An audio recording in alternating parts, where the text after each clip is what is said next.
dear viewers. Good evening and welcome to another exciting episode of The Professional. Actually, the fifth episode, and it's Yuletide season. And here is Merry Christmas and a very prosperous 2026 wish from us here at The Professional to you.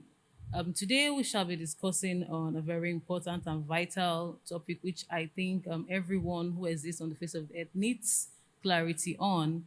But before I introduce the topic for the day, I'm Naya Golding, your co-host on The Professional. I'd love for you to meet my co-hosts. I am Great Onobuche, co-host on The Professional. Once again, you're welcome to this amazing episode. And I am Barbara Osai. This is The Professional. Wishing you a Merry Christmas and a Happy New Year. All right, ladies and gentlemen, also here, as usual, we have our mentor, our leader, and the curator of The Professional here in our midst is no other person than the well-respected, well-known father to all of us here at the studio, Dr. Maxwell Goldinebe. Please receive him as he gives his opening remarks. It's nice to be here again. I believe we were blessed in the last edition, and we are trying to round up for 2025. My best wishes for the end of the year celebration of the birth of Christ. Merry Christmas and levels above New Year in advance. Now, I will use the Garden of Eden as a picture of leadership. God has a structure or a picture in mind. So, what did He do? He brought man into the system and said, you will be the one to govern the system. Now he understood that there's going to be waste. So what did he do? He brought a law to govern the waste. Yeah. And that law that God brought in the garden was to govern that waste.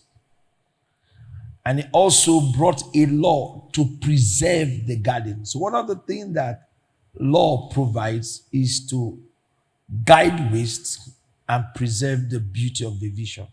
So a leader that will succeed should put himself in the place of a law to guide waste and to preserve the vision. So in this note, I bring you closer to what we are going to discuss.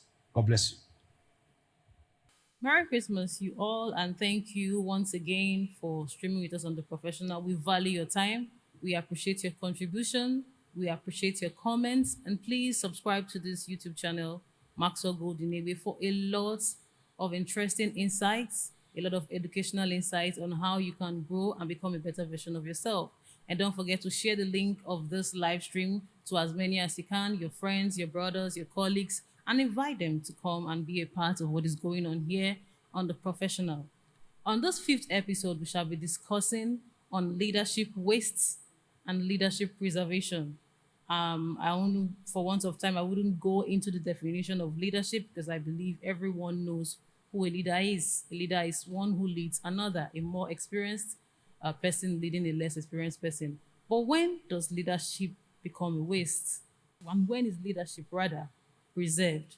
Leadership to me becomes a waste when the impact and the influence of a leader does not come as returns to maturity, to continuity, to posterity, and to replication. Yeah. So when a leader invests his impact, his influence to the one who is the led, and the led does not become a better version of the one, or even a similar version of the one, before we go to better, of the one who is leading him, and does not multiply those influence and impact to something that can be used for the reason of growth and posterity, we can now say that leadership has become a waste. It is the loss of trust, loss of potential, and loss of effectivity in the leader. And I think is a heart cry because having one man or a group of persons who are leaders or a leader invest so much in those who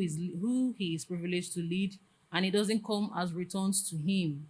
The lessons are not seen, the influence is not seen. It becomes a waste of time, resources, intellect, and all of that. And when is leadership preserved? It's the same, vice versa. It's like two sides of a coin.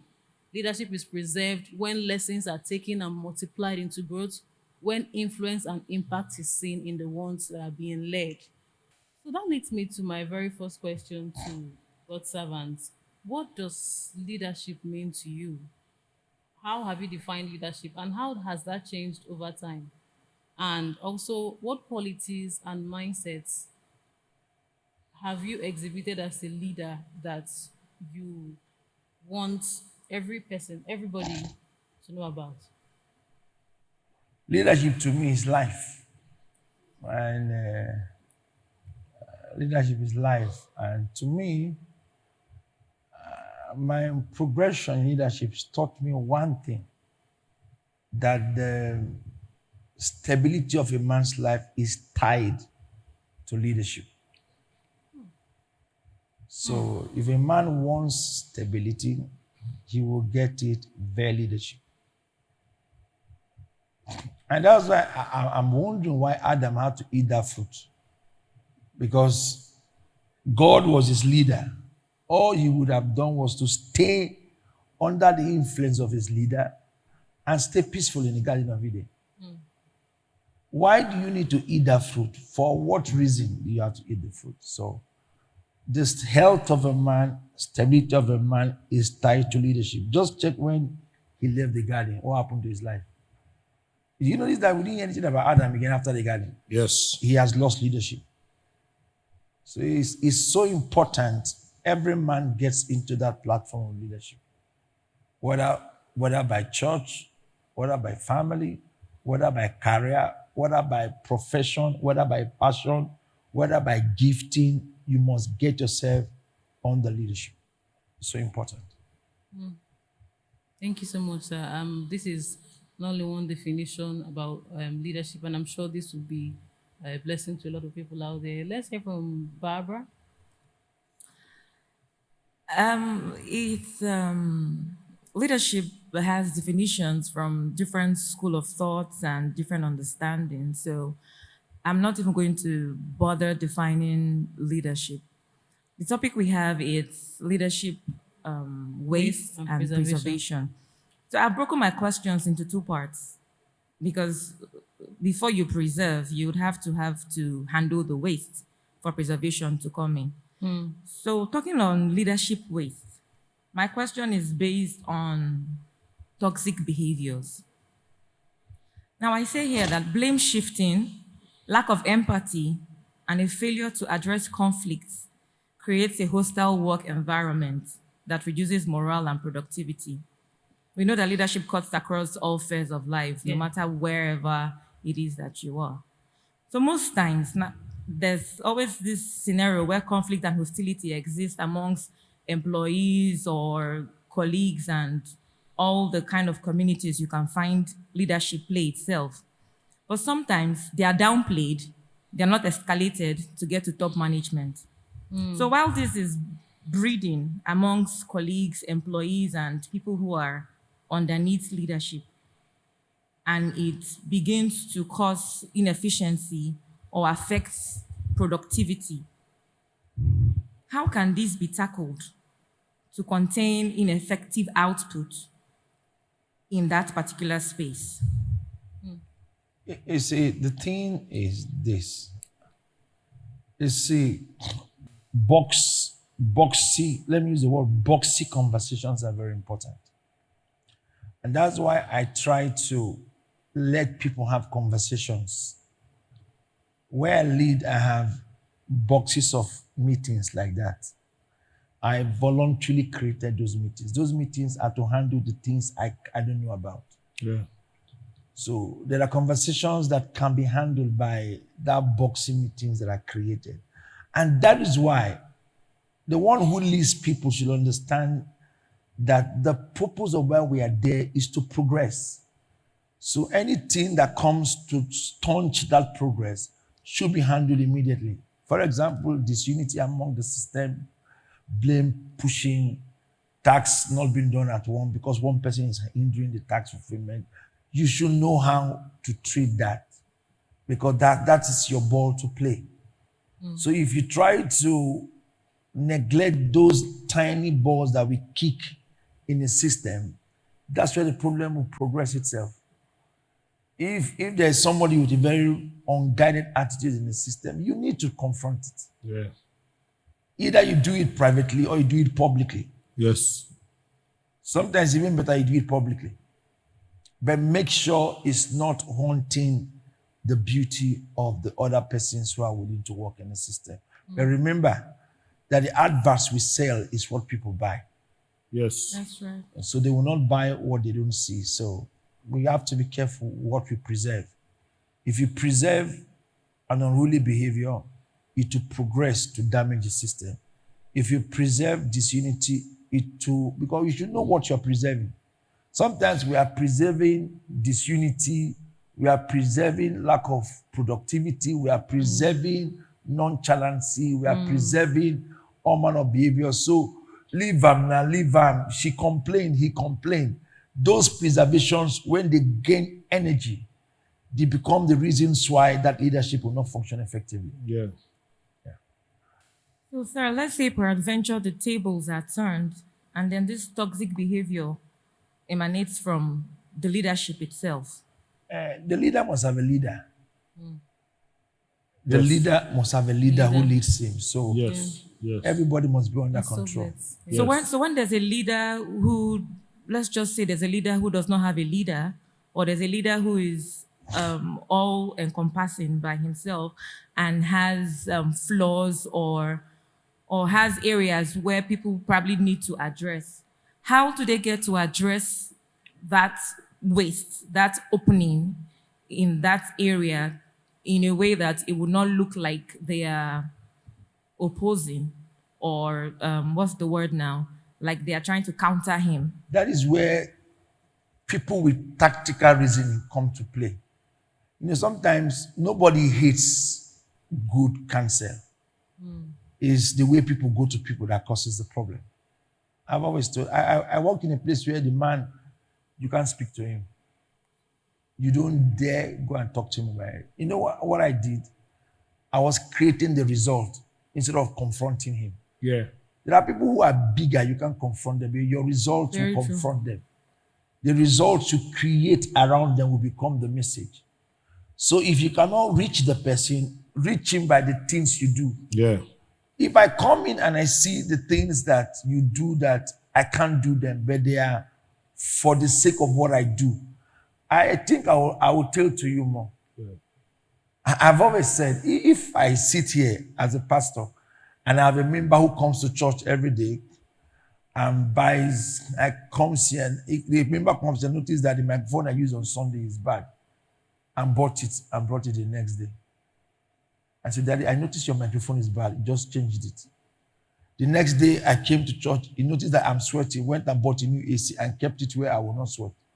He's not talking to me. He noticed that my clothes is wrongly ironed. Came to my office and said, all my laundry suit, they should give it to him. Went to a laundryman and they ironed it and brought. Did not tell me it's wrong. It has 2 lines. Just took the cloth, told the laundryman what to do. They ironed it and brought it back to me. You see, when I have a problem, the first person I would think of is that fellow. Yeah. Even as proud I think, I don't listen, I don't care. See, that person is already teaching me without knowing. So sometimes we are trying to look for people to talk with.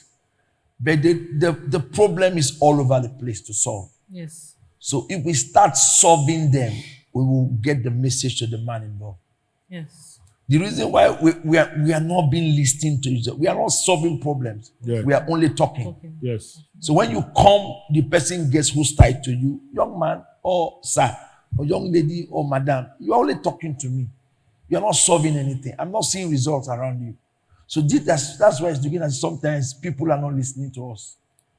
I was in a situation where nobody can advise the leader. But I was not doing what they were doing. They were going there to sit in a meeting. Let's go and meet, and I hate that thing. Let's go and meet him. Let's go and tell him that this thing is not working. I don't like that. Yes. I'm asking, what do we do to help this man come out of this problem? That should be our conversation. Yeah. This thing has repeated twice here. How can we make sure it does not happen again? That's what I want to hear. So I was doing things like that. And when I do that, the man will say, go and meet him. He knows what to do. That's the man that doesn't listen to people, though, but he listens to me. I don't talk to him, but I do the work. No man will see you do the work and go against you. Yeah. Thank you so much. That's just as honest as it gets. Looking great. Sir, I want to first of all start by saying that you taught us that if we must lead others, we must lead ourselves. Correct. And leadership is a responsibility. And it's Massive. not you being the boss. People must follow you. You must set an example. That's right. But unfortunately, in Africa, where I want to use as a case study, that is not the case. In Africa, we have a lot of intelligent talkers and poor doers. They can speak intelligently in conferences, on TV screens. Once the camera is on them, they say all the solutions. They have it in their heads. But once they get off that table, nothing is done. You see, most of the leaders we have in Africa, they come late for meetings. They're the ones that disobey traffic rules. Anything about disobedience of law and order, that is where you see our leaders, which is one of the wastes I have tend to identify in leadership in Africa. In these cases, over time, what are the measures that can be put in place for checks and balances for the people we call our leaders? The process. How do we make leaders? The first thing. Some leaders we create, they didn't go through the process of loyalty. Yeah. So loyalty is so important in leadership that you must understand loyalty. Yes. So the process is the problem in the black world. Yeah. We need to go back to the process, how our leaders raised. And two, what kind of teachings did we give to them? Yeah. What are the teachings? There is this trade investment program I was watching 2 days ago in Saudi Arabia, where they brought Dangote, they brought Elumelu, they brought all the rich guys in Africa, the rich guys in America, all the AI specialists in America, in England, all over the place. And then they are discussing, but there was a lady from China.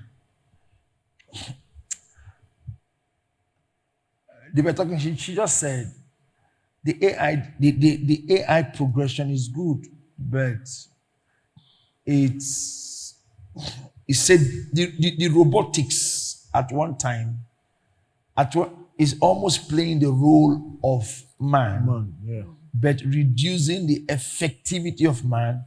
But he said it still has limits. And she said her fear is simple. At one time, we may begin to have human deficiencies. Men will be less intelligent. Yes. I have never seen that before. She just said, everybody was talking, she just said, man will become less intelligent, less unuseful, and become dormant. And the earth will suffer. When I heard that, you see, this is not just, it's a process, it's a thinking pattern. And that thing has stuck in my head. It's a thinking state of people. So we need to go back to processing the mind of the black man. You know the scripture in John chapter 11, it said Jesus did something, and that's a business scripture. It's not, people are using it for spirituality, but it's a business scripture. He first of all said, Father, I thank you. Lazarus, comfort. Then he said, lose him. Then he now said, let him go. The African man has to be loosed in his mindset. Then when we lose him, we have to kick him so he can go and act. So if we want to get healthy leadership, we must start processing leaders properly. Yes. First, loyalty. Yeah. 2, proper knowledge. Okay.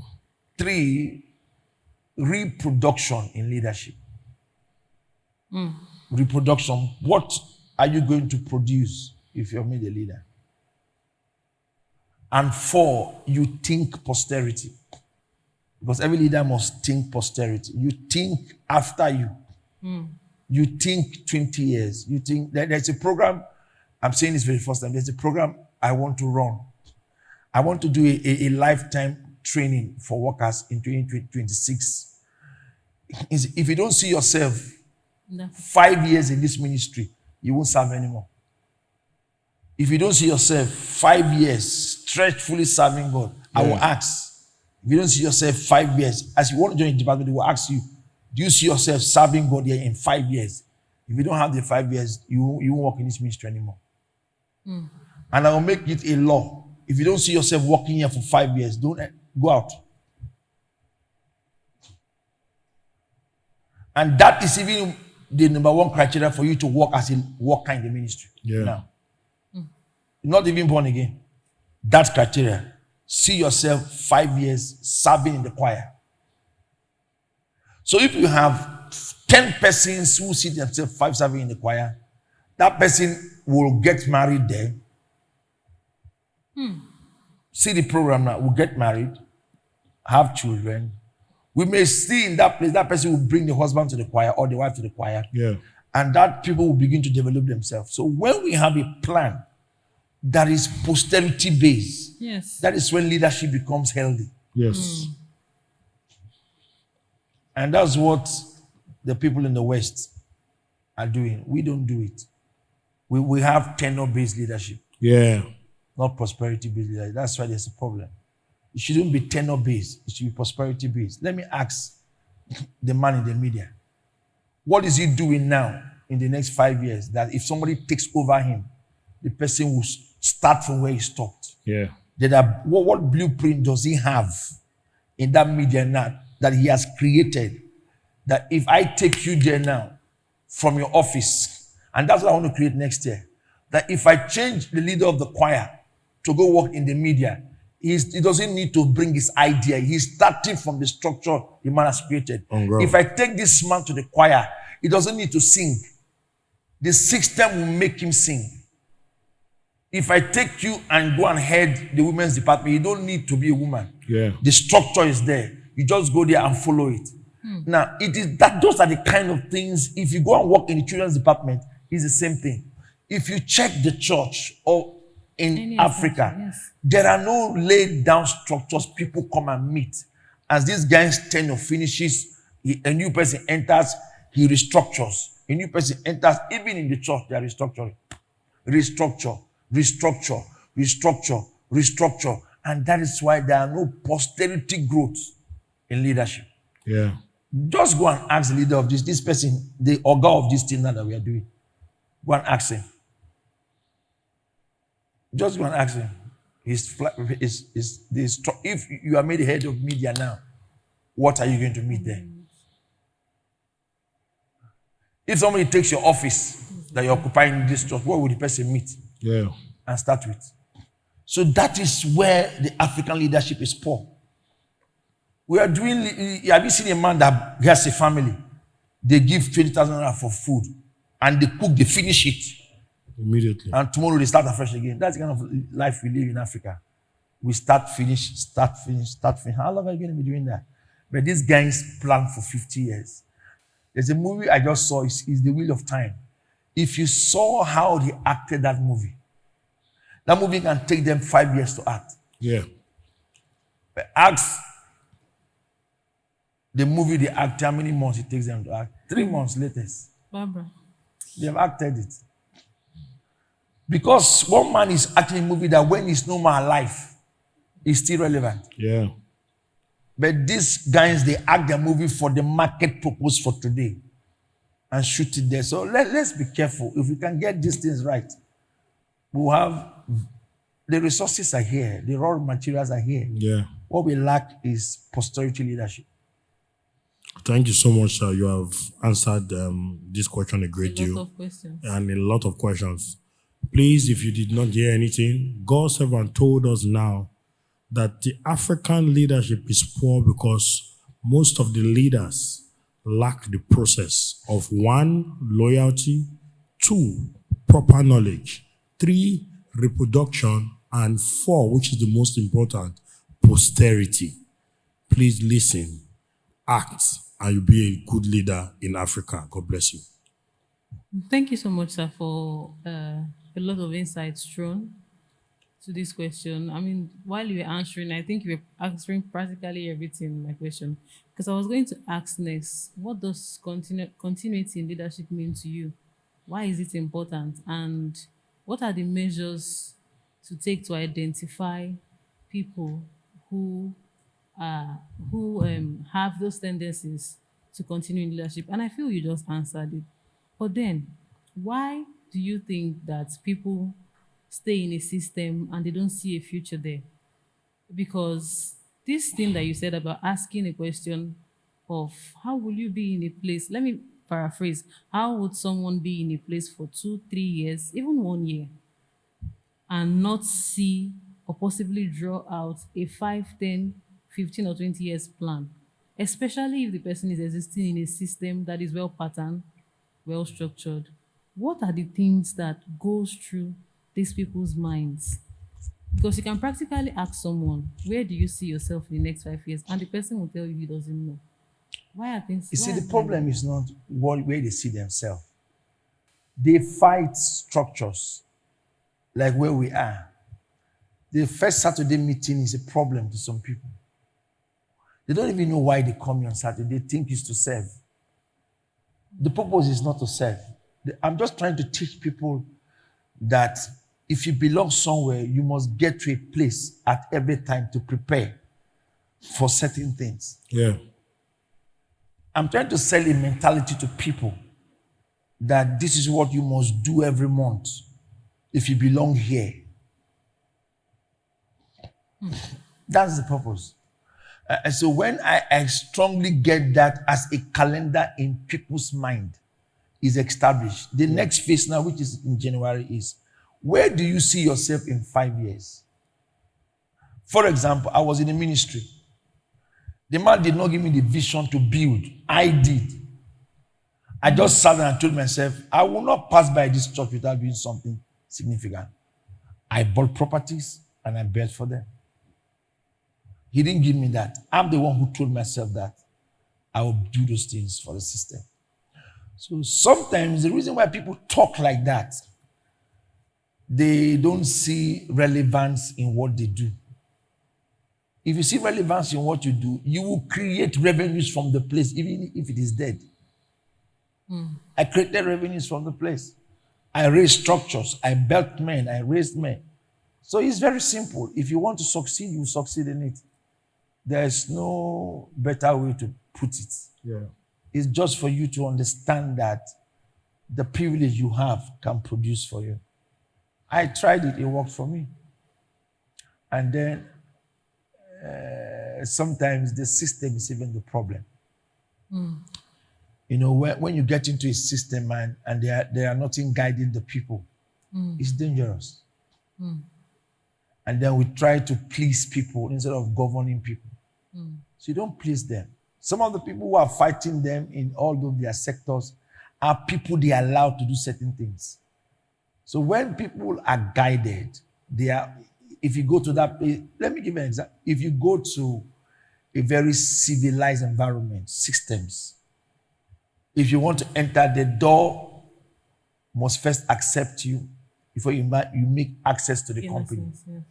And you must have a pass. Yeah. You can't just enter on your own. So they are doing all of that because of what? Are they afraid of you? No. They're trying to tell you that this office have boundaries. Some people work in certain companies, they've not climbed upstairs. Yes. Yes. Some people have been in an establishment for 10 years. They've not entered their boss's office. They report to a subhead. And the subhead, whatever the subhead tells them is final. They don't access the top. Why? Because so you can dream of getting to those places. Yeah. Yes. We make things too simple for people. Somebody will tell me, send me a message. Can I see you? A junior staff. We are the cause of all the nonsense we see in church. All the nonsense we see in church. We are the cause. When there's a pastor, he's pastoring the church. He wanted to leave. He sent a letter to the headquarters. The headquarters just sent it to missions. Missions responded to him and relieved him.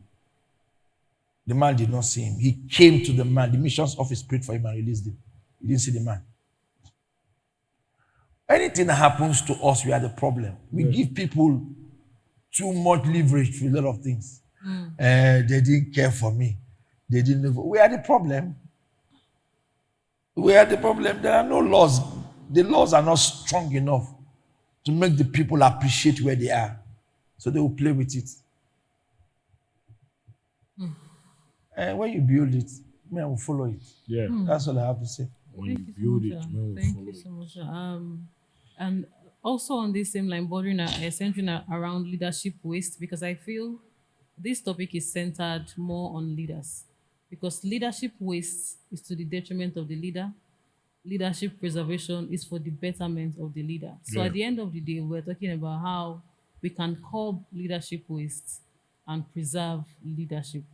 So when trust is shaken and continuity is broken in systems, and these things are identified, what are the drastic steps that leaders must take to curb it and protect the interests of other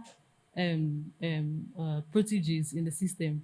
Because sometimes I just feel like sentiment at times plays a role why most of our leaders go through what they go through. The power to say no, or the power to let go, or the power to just, handle all of these shortcomings. The problem is for church leadership, those sentiments will play until you learn your lessons. Because the pastor needs people to do his job. So you need to get people randomly like that. Come and walk, come, I'll care for you. That's church leadership. It will always be there. Yeah. Or until they start treating you. Then you start having a direction on how to go. You always see that around you. So I would say that pray. Sometimes when you pray, make sure you put people in the right places to do the right thing. So if people are not placed in the right places, there'll be a problem. So pray, use the right people around you so you won't get to stretch in disappointment and in waste, because church waste is high. Just imagine a pastor who trains 20 youths in the church, in the university. Just imagine the investment. A pastor who starts a ministry picks 20 youths and trains all of them in university. And also he has his own children, deprive his kids from a certain life because he wants to train everybody. Trains all of them. They go to school, they get married, they have children, and they leave him. And all 20 of them that he has trained have left him. Now he's starting afresh again to build fresh people. That is the waste ministry brings. So until you are stable in ministry at a high level where you no more need certain persons in your life, and you must get to that level where you don't need certain persons in your life anymore. You don't need those you train. You need those you pay. Yes. Yes. Yes. Until you get there, you will struggle. And pastors must learn it. The training is not working anymore for us Yeah. because people are taking us for granted. Yeah. They don't even return back to say thank you.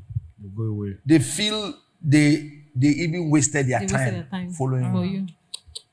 at the end of the day. So you need to know what to do quick, because the waste will not stop if we don't change the process. Wow. We must change the process. If we still keep that process, the waste will continue.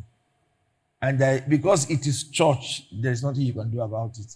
We just have to change the process and make sure that the people we have are people who know what they are doing, and if need be, pay them. Yeah. Pay them. This is your last words. Yours truly are just an encapsulation of my question. And my question is actually on employee development and mentorship when it comes to leadership preservation. Like I said, employment development and mentorship is investing in the growth of employees to build strong leadership pipeline, improve motivation and retention.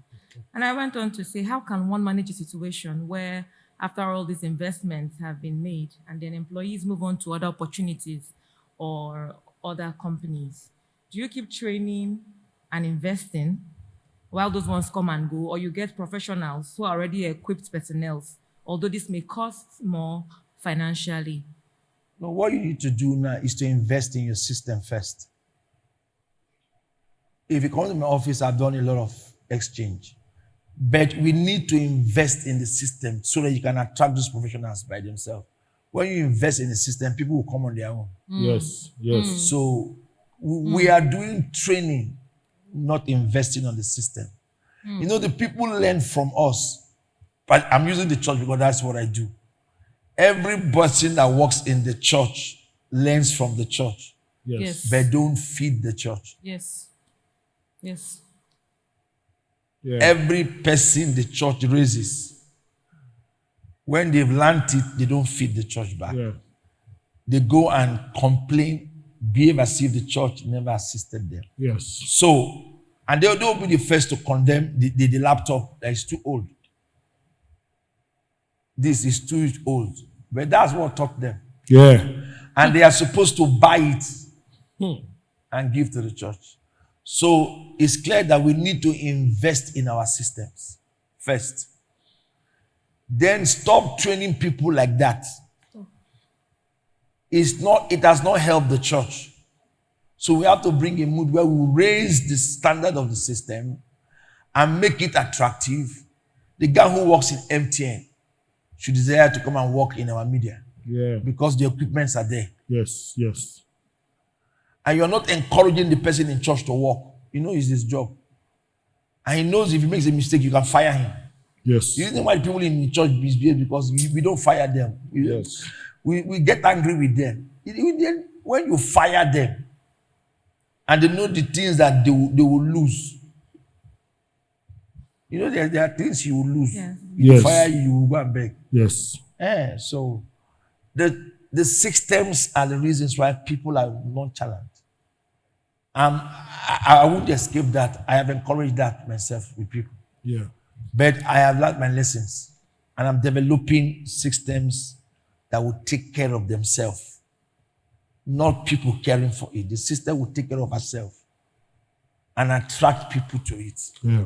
And that way you can pay anybody. And that when the system begins to feed herself, you can give somebody a car and give somebody a house allowance. But that's what I'm about to do as we progress. So, but you need to put the system in place. Yes. I have built all of those sectors now in the work. If you come now to work here, you are going to have problems working with me. But there are some questions you have to answer before you work. So we need to know that these things we see as waste is not caused by the people, it's caused by us. The leaders are the problem. I just told you, you train 20 kids in school. Why did you train them? It's for the work. Why am I training children? Is it not to help me at one time? Yes, it Yes. is. And the person finishes school and does not want to help me. I just come and, if he even tell me thank you, it's okay. Just walks away. As if all the years I spent with the person, Not. I was bad. Can a bad man train you like that? No. No. No. So, but the lessons I've learned. Yeah. So sometime in June, I was privileged to attend like a forum, a leadership forum on hospitality, tourism management, Lagos Chamber of Commerce. I can't remember the man's name now, but he has one of the biggest facilities in Lagos where they train staff for hotel management. So he complained of this particular kind of effect that he brings people, he trains them. At the end of the day, they go on to better facilities, better opportunities. People actually come to his place and handpick his people, and they willingly follow. So he then introduced a system. He now wasn't taking any kind of people, but he was taking people who hadn't done their SSCE, people who were trying to write exams to get into the university. So the training would include such packages where they would train you, but you will remain with them for a particular period of time before they will award you a certificate where you'll be able to probably get into school. So you can build commitment. Exactly, Yeah. exactly. So he said you cannot run away from people running away from you. That it's a normal thing because Yeah. they always feel like, okay, now I've attained this. What's the next step for me? What's the next level? This is your dream I'm building. What about my own dream? But they did not think of their own dream when they were handicapped. Yeah. When they did not need it. Yeah. So I he said, even think that's an error in itself, because God's servant has always taught us that your dream is where you are. And that is, sorry to cut you short, Yeah. but that's one question I want him to answer when you're done. This concept of I'm building your dream for you. When will I build mine? Does it mean that your dream cannot exist in the dream of another? Because God's servant here is a clear example. He just keeps telling us about how he served. And we both know, I don't know, okay, I was part of the system.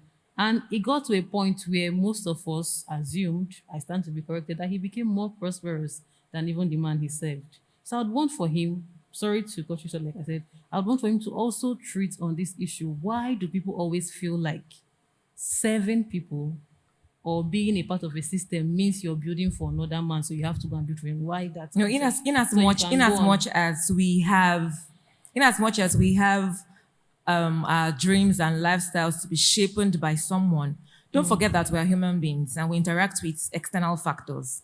Community is there, friends are there, family is there, peer pressure is there, social media is there, every other thing you see outside is there. Yeah. So it will actually take a sense of maturity to know that whatever it is you're doing at this moment is where you're supposed to be at a particular time. So even if you need a shift, it should be a guided shift. Not just because you think it's the time for you to, have a But push out. it's not common knowledge. A lot of people don't know this. That's So it. I just really wish for him That's to it. elaborate on that. Yeah. You see, the thing is not who is shifting and who is staying. The thing is, if this guy, let me use him as an example now, he has a destiny to be a governor of his state. And he picks 3 of his friends and say, you be my PA, you be my driver. In 10 years, I'll rule this state. Just follow me. Now, the problem is the people are not seeing the future. They are seeing a momentary environmental satisfaction that they need for themselves. Yeah. So if you are not seeing tomorrow, you will think this guy wants to use you. Yes. But the truth is, you need a man to become a man. Yes. The height you are looking for is Yes. in a man. You need It's a not man. in your gift. Even the gifted man needs a gifted man to become gifted. Even a passionate man needs another man's passion to truly fulfill his passion. Exactly. So at the end of the day, you need somebody who is going somewhere to go with. That's right. Even when you make your shift, you still need still need somebody people. in your life Of course. Exactly. to lead you. So, of course. So these crowded decisions we take is just for people who don't see the tomorrow of their lives. If you see your future here, you will stay there Yeah. till Jesus comes. So what we should be talking about is sight. Right. When Abraham left Lot, God did something I feel we are not doing. God did not pray for him. In chapter 12, he said, go. In 13, he said, have you seen? So God now told Abraham, do you see your future? He said, no. He said, as long as your eyes can see this field, Yes. this your descendant. Abraham said, yes, I have seen. You see, he did not repeat the prophecy. He gave Abraham sight. So what people lack is sight. Is sight. And what did Abraham do in chapter 14? He started training men with that sight. He had 300 workers in his house. Abraham now understood. I'm a descendant of greatness. So what did he do? He brought more people to his house. Are you seeing Abraham now? Yes. Is that encounter that made him do that? He brought 300 people to his house. He started raising families. Yes. Abraham began to raise families around his house. Is those families like, how did he make his money? Have you ever asked? Abraham was a farmer, a man with cattle. So those men in his house became the extension of his wealth. Yeah. He was raising them and giving them responsibilities to carry. They were making monies and bringing to him. Exactly. God showed him, he saw it. So the encounter he had in Genesis 15 was not for you, his greatness now. It was for childbearing. Yes. Genesis 17, childbearing. Genesis 21, the child was born. Yes. Genesis 22 was for his prophecy to progress. Simple. So the major thing in Abraham's destiny was chapter 13, when he saw. So we need to see where we are going to and who we are with, no matter what the place is looking like. Yes. Whether the place is not providing for you, whether you don't have nothing there, even the man is against you. Do you see a future with this person? Okay, let me ask you. When Osibanjo and Fashola them were carrying Tinubu's bag, Yeah. how many of them, he might have told them, I'll leave this country? Because that guy was a man with foresight. Yes. And he might have told them, I'll be governor of the state. He became governor, entered the Senate. You see, all of those things they were doing as young men that time, they are the ones broken power today. Yes. And they are still with Tinubu today. It's a sight. Check out your kilometer. And the both men around his life. Those guys, he was telling them in the campus, he would travel around the world Yes. and do ministry. And he was telling them, believe in what I'm telling you. A time will come, I'll become a major player broker in ministry. Those boys have held on that vision till today. None of those men have left him. No. That is the only church I have not seen pastors live like that. All of those men that began with Oyakhilome, they are still, even the ladies, they are still there. The thing is not condition, it's sight. Some of these people, they are short-sighted. So short-sighted that all they are fighting for is what to get into their stomach and where they will go to and the comfort they need for today. Yes, sir. So if you have sight, you will follow anybody Yeah. and endure any pain till you get to the place. Thank you so much. Thank you sir, very much, because- sorry, this is much of a blessing to me because I myself, I'm a protege and I am all for, because what we don't understand as people who are being led is that this life is a cycle. I remember a business owner once saying, acting on Gospel Manager, other platform, that she would want to shut her business because it's difficult getting loyal staff. But people fail to forget that the same loyalty that is required of you, when you leave and open your own, you also will require some loyalty from people.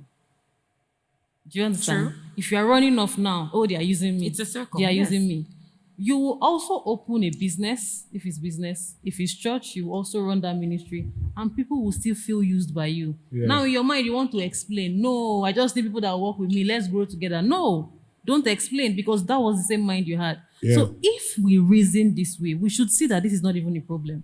We would not be having the discussion of leadership waste and leadership preservation, because at the end of the day, if whether you are following or whether you are being followed, it's a cycle. Yeah.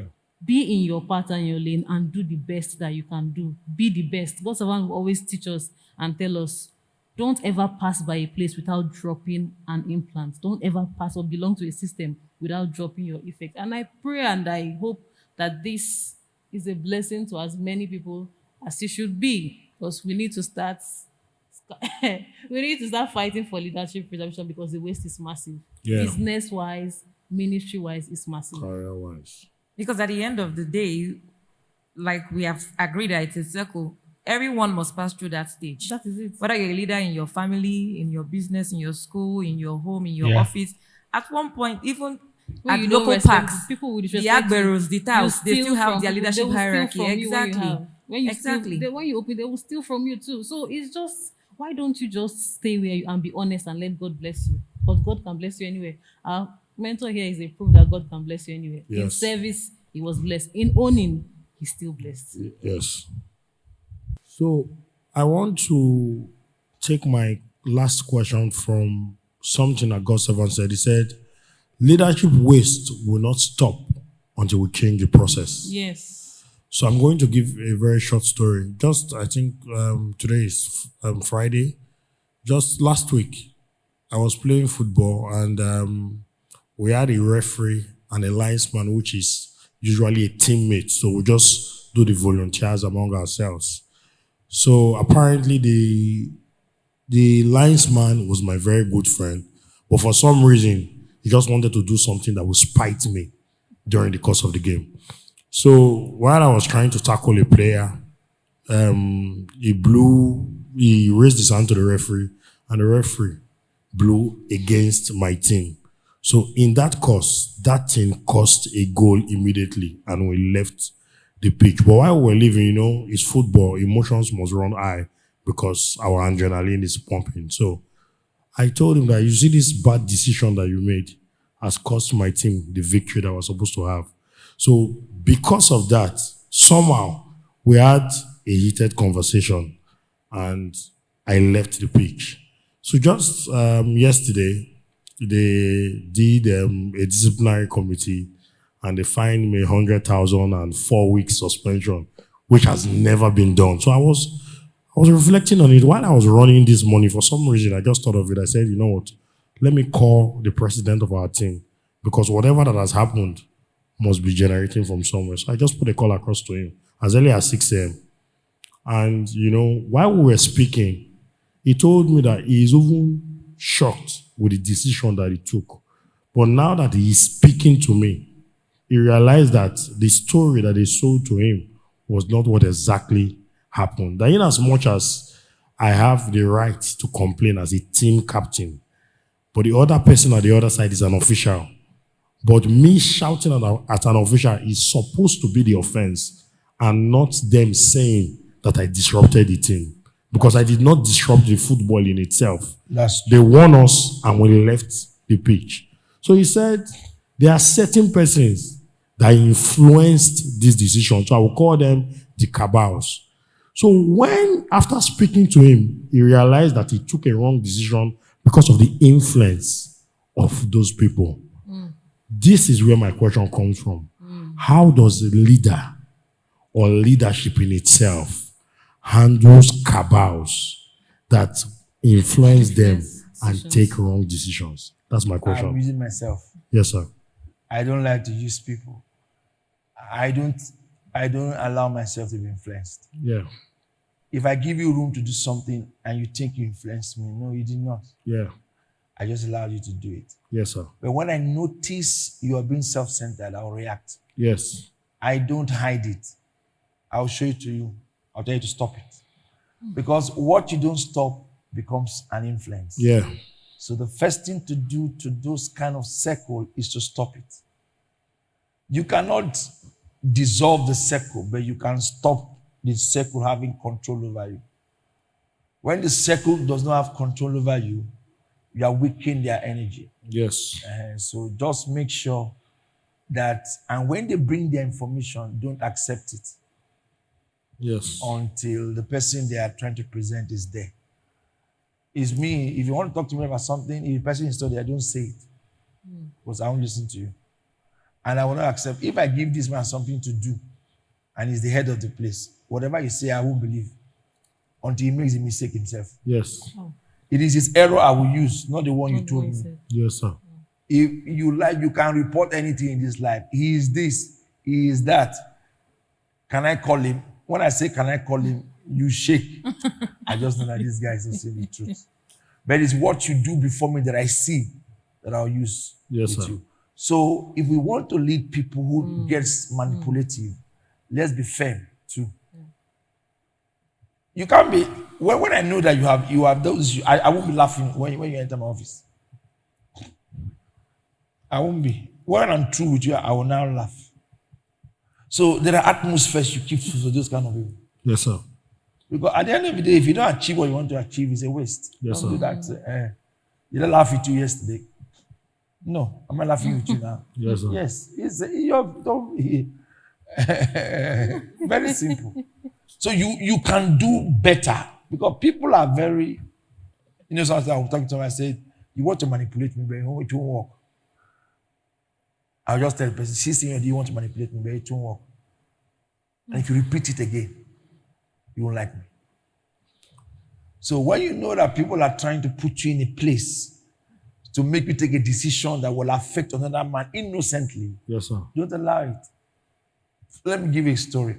Somebody came here one time, reported somebody, and I said, Can I call the person? He said no. I said, okay. They're just informing me as the daddy. I said, thank you. Okay, no problem. And I said, but I will call the person no. If you say no, the person must tell me his own version if I believe. He said, no, so the person called me.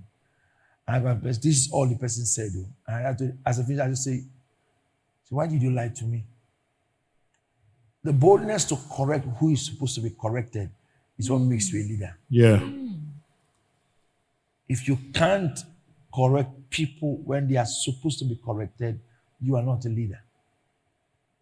That's the difference of you being a leader. Making people get back to order is what makes you a leader. So if people cannot get back to order, you are not a leader. It's so important that you learn how to do that. Learn it. Train yourself to learn how to do that.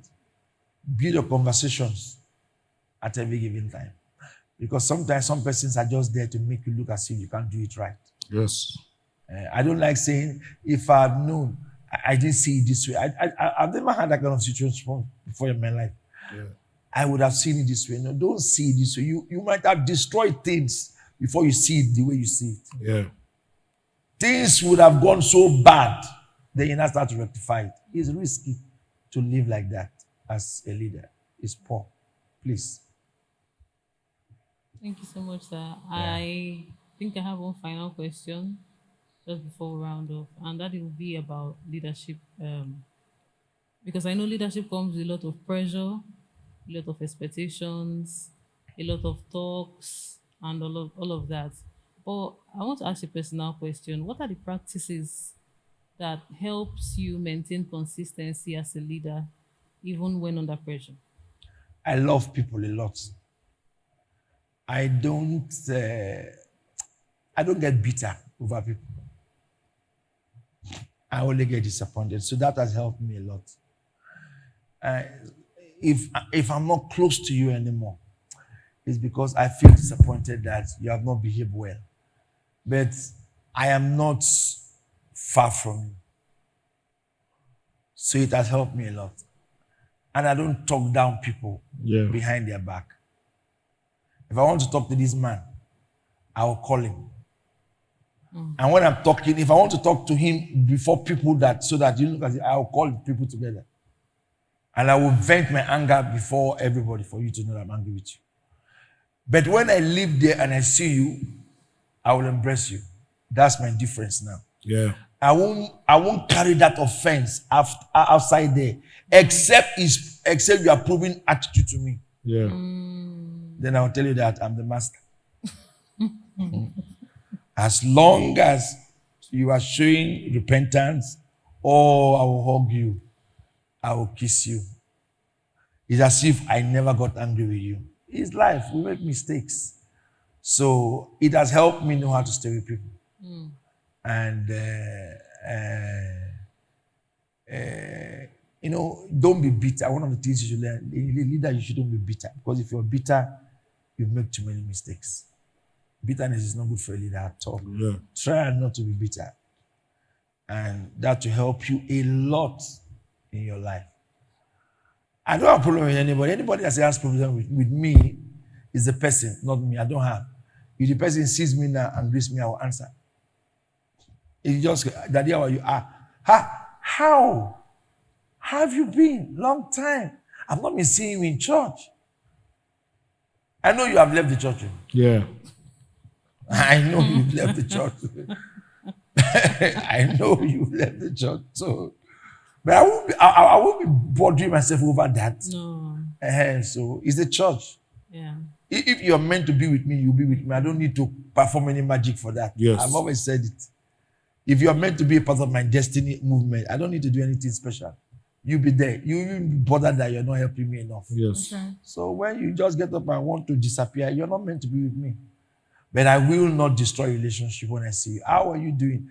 Except you are the one creating the scenario. Yeah. Then I'll just be looking at you and be laughing. I'll be laughing at you. See this one? If this one thinks I'm not thinking about you, I'm past your level. I'm far away from where you are. You're just bothering yourself. So we just need to know that And lastly, let's pray for healthy people who understand us to stay around us. Yes. If you have good people around you, they will help you a lot. A lot of help.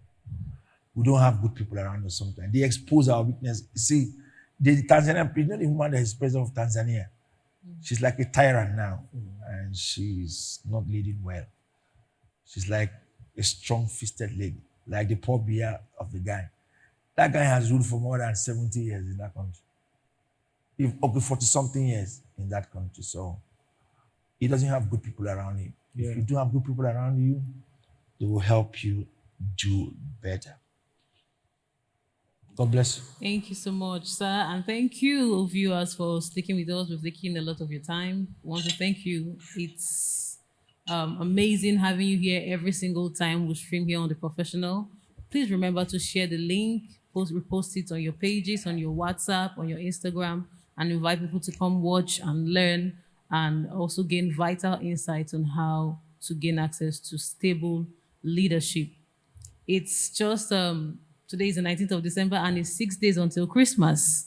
Take it easy with the festive season. Go easy, enjoy yourselves, but be conscious and do it wisely.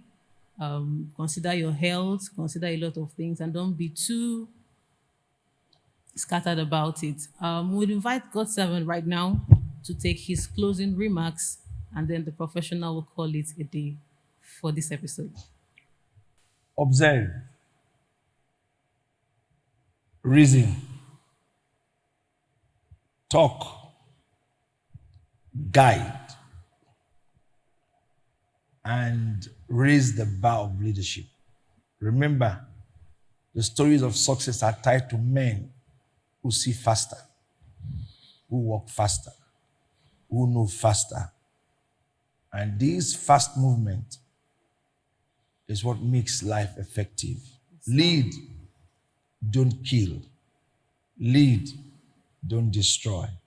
Lead, don't scatter. You are meant to lead. And I pray that you lead. Lead your family, lead your business. You don't need to be the owner, just lead. Lead your family, lead your business, lead your compound members, lead the church. You can lead the church from the pew. One man can own 1,000 people who come to church every Sunday by his own credit. You can make a pastor be successful. You can make a father successful. You can make a wife successful. You can make a teacher, a professor successful. Just be a leader. God bless you. See you next edition in 2026. Once again, Merry Christmas and a prosperous levels above New Year in advance. I love you all. Stay blessed. Amen and amen. Merry Christmas, you all. And from all of us here at The Professional, we wish you an amazing season of celebration and of love and of joy and of laughter. The Professional will return in January 2026 with another exciting topic. For now, bye and remain blessed. God bless you.